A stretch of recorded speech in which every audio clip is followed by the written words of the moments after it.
Bomani, would you speak though to that plantation metaphor at the college system, which is obviously very different than the professional system?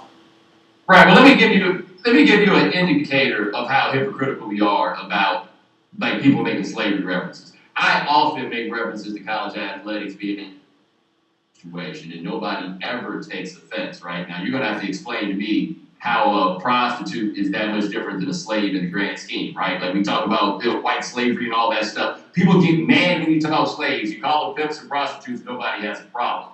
With college athletics, I think that's so much like a pledge. I mean, the obvious part, of course, you make the arguments that the guys don't get paid, and yes, they receive certain accommodations that make life easier, room, board, healthcare, such and such. But those are all things that are the kind of investments that you make to any piece of capital, right? If you had a tractor, then you would make sure that it was gassed up, you make sure that it ran, you make sure that the blades were sharp, all of those things.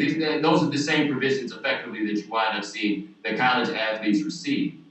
The most telling part to me, though, about college athletics, when you talk about the plantation metaphor, is the only part of the collegiate athletic landscape that has truly become integrated is the playing field.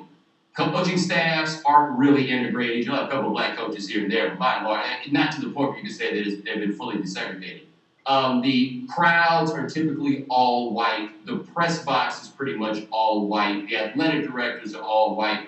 All the way through the line, the only place where you really start seeing black people are on the field. And you only saw integration go as it typically has gone historically in this country, which was as needed. You saw the southern schools begin to integrate as the northern schools already had and were winning up a boatload of championships. It's no coincidence that the Big Ten has not won but 2 national championships since the Southeastern Conference integrated. It's also no coincidence that outside of Alabama, there was only one SEC team to win a national championship between 1959 and I want to say 1998.